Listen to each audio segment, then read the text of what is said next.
What if I told you that the Beast Gohan and MUI Goku summon animation will eventually be a legendary finish, and that's 100% guaranteed? Well, I'm sure you're also probably hoping for Cell Max to show up, but I think Cell Max is a different conversation in itself, whereas Beast Gohan and MUI Goku as a tag unit is way more feasible. Every time we somewhat feel like the game has reached its peak, there's always something to increase the bar just a tiny bit. People thought we were running out of units, then they dropped the synchro mechanic. And now we're in the 7th anniversary, we did get some regular units, but this summon animation has raised a lot of hopes, and it shows that the potential is really somewhat limitless. Question for you guys in the comment section, is there anything more hype than an MUI Goku and a Beast Gohan unit together? And it's a personal question, so give your own opinion. Let's get into this video. Now I'm gonna start off straight away with the core reason for why this is pretty much 100% guaranteed. Whether it's going to be this year, which I feel is very unlikely, but somewhere down the line, I could even say in the next 2 years that we will get a Beast Gohan and MUI Goku summon animation. If we look at a lot of the summon animations in Dragon Ball Legends, we have them as legendary finishes. Maybe not exactly, but the units make appearances, and some of the summon animations specifically are too one-to-one to say that they wouldn't be a legendary finish in Dragon Ball Legends. So if I was to just name a few, we have Trunks and Vegeta as a tag unit. You know, when you get the Trunks animation, Vegeta's gonna show up as well, and then they do the father-son Gallic gun. That's one of them. Another one that we have in the game already is the Dragon Fist animation. So you know Super Saiyan 3 Goku shows up and he does the Dragon Fist, the dragon goes round, and people were complaining that the legendary finish Dragon Fist unit, his animation is straight from the summon animation, but it still looks amazing. I think it's one of the best animations in the game still. We obviously got the Blue Bros animation. Again, not an exact one-to-one, but if Goku goes blue, there's a chance that if he loses against Frieza, there will be a blue Vegeta show up behind you, and then they can do their attacks together just like they were in the Broly movie. And then of course we have the Bardock animation. Right before Goku clashes with Frieza, Bardock shows up with a strong right hook, and then they're synchronizing attacks just like in the first legendary finish Game Originals unit, Goku and Bardock. I think it's very easy for them to make a unit that already exists in a summon animation, and they just plan to. It also makes use of the assets that they've created, so I don't think it's a stretch to say that Beast Gohan and MUI Goku are guaranteed on the basis that we've already got a bunch of summon animations in the game that could also appear as units somewhere down the line. We gotta talk about the Game Originals tag, and I'm gonna somewhat mention Sparking Zero in this conversation. The Game Originals tag released about a year before Sparking Zero dropped, and Sparking Zero's big selling point for a lot of people were the what ifs in the story mode. You get these different story outcomes and you get different endings, obviously diverting from the original storyline. For example, Vegeta went Super Saiyan on Namek. Instead of Goku Black, it was Gohan Black, and in other cases I think MUI Goku actually beats Jiren and Goku wins the Tournament of Power by himself. You guys get the gist. Dragon Ball has been diving into the idea of what ifs a lot, and the Game Originals tag existing shows that their potential is really limitless. Getting a Goku and Bardock unit is very special because that's Goku with his dad. Like, honestly, you couldn't get something better. And we've had instances like that are canon in the series, where we have Gohan father-son Kamehameha, we've got Vegeta, like I mentioned in the last part, father-son Gallic gun, but there's a lot of outcomes we wish we could have had. What if future Gohan actually was able to beat the androids? What if Vegeta actually did go Super Saiyan on Namek? The Game Originals tag could be the most flourished tag, but from a developer's perspective, it probably requires the most resources to actually make whole. So the odds of us getting a lot of Game Originals back to back, I would say is very unlikely, but we will be getting some down the line given the existence of Bardock and Goku. But not just that, there's a lot of the story mode characters that they've made actual somewhat selling points in the game. They're all free to play of course, but in some cases you can't just get them straight away. For example, with the 1000-day Bulma, you need to be a player that has had the game for 1000 days logging in to be able to unlock that Bulma. And then there's other characters we're still waiting for. I imagine a dark type Super Saiyan God Giblet. Down the line, maybe a new transformation for Shallot. It seems like he's going the route of Super Saiyan Blue evolution from what I hear, but I'm not upkeeping the story mode personally. But of course, the biggest thing from the story mode, the fusion between the twin brothers Shallot and Giblet, Chalet. I always say this, but I say Chalet because my British accent will not distinguish Charlotte and Charlotte if I say it normally, so I have to put the emphasis. But the fusion, Chalet, very beautiful. The scar, the tail in the Super Saiyan God form, one of the best designs, if not the best design in Dragon Ball, honestly, in my opinion.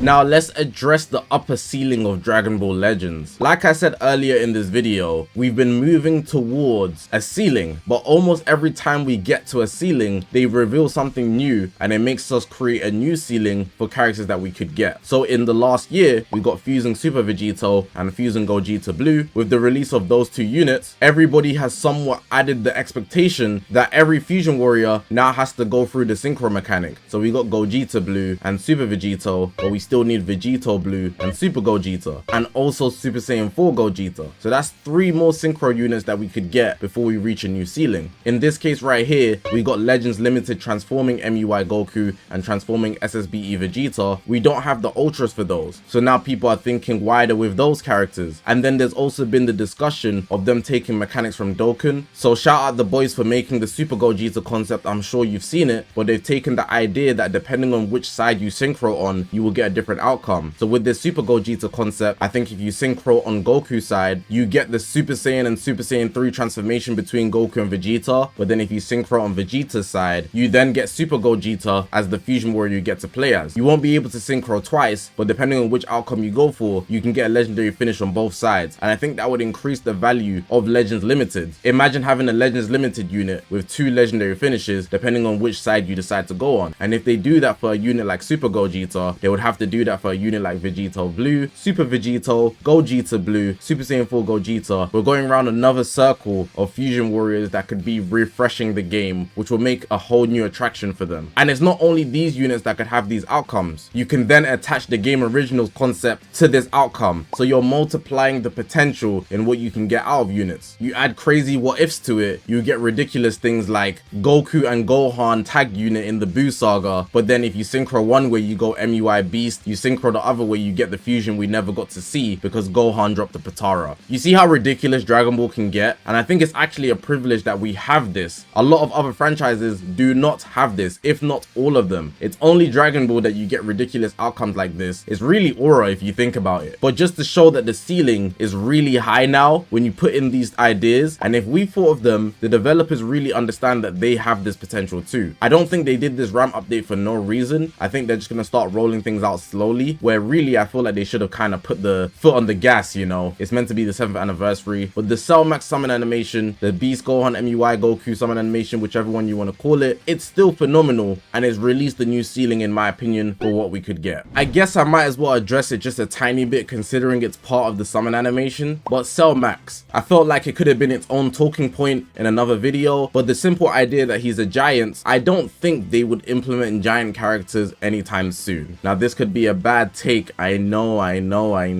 but honestly, unless they do a new game mode, I know people have been discussing the ground battles, but I really don't see what would be different about ground battles. There's already characters that don't fly, so we'll just be moving on the floor. Like, what are we, ninjas now? It's Naruto. Do you know what I'm saying? I don't see what would be majorly different. It has to be a completely new game mode with new mechanics for it to work with giant bosses in a way. But there are a lot of characters that we could see, but it's not something new, you know. I don't feel like Cell Max is the spawn of this conversation. If you were going to have this conversation, it should be because of the RAM update and not because we've seen Cell Max, because we've been had Cell Max. For example, in the Magenta animation, there's also the giant apes. So for example, Super Baby 2, Ape Vegeta. This isn't especially new, having a giant character, and there's other ones in Dragon Ball that we just haven't seen yet. So I don't feel like it's something that will be coming out soon, but if it is going to come out anytime, sooner than later, due to how long we've had giant characters appearing in legendary finishes, just in the game in general. Of course not playable, but then maybe playable is the next step. I just personally don't think it'll be coming out anytime soon, at least not in the next couple months. Maybe the end of the year earliest, or next year for sure. Small but brief segment here for manga characters. No, manga characters are not possible, but in the anime that we already have, we've had these characters. So I'm sure a lot of you guys that do read the Dragon Ball Super manga, I'm not up to date, but it's kind of hard to avoid, so if you don't want to know, you can skip. But in the manga currently, Beast Gohan and MUI Goku, they were training, I believe, and they were fighting, which is why it's such a big deal that we're able to get them working together. But it doesn't need to be a direct manga reference to make the game, because they can just do custom animations, even though they might indirectly be referencing those moments in the manga. But specific transformations and characters would never make an appearance in Dragon Ball Legends because they need licenses for that, which they cannot get based on it not being an anime. They don't want to confuse the anime watchers or the game players with the manga readers, because most people are consumers of the anime and not the manga. The anime is actually just more accessible as well. So instead, what you should picture is anything that exists in the anime already, if it also makes an appearance in the manga, they can just take a different version of that character and somewhat recreate the manga indirectly. So with this, we have the MUI Goku and Beast Gohan summon animation, where you could just say it's the MUI Goku from the Tournament of Power and Beast Gohan from the superhero movie, and they just made a link up like that. Do you understand? But because something like Ego Vegeta isn't in the anime, it won't make an appearance in game, even though we might see a reference of it in some way, shape or form. For example, I believe in the Dragon Ball Legends story currently, not the main story, the 7th anniversary story, where Vegeta actually fights Goku, people are saying that the way Vegeta's fighting is somewhat leading into the idea that he's gonna go Ego, but obviously it's SSBE Vegeta based on the celebration. You guys get what I'm saying, I'm sure, but just note that manga characters are not something we can get.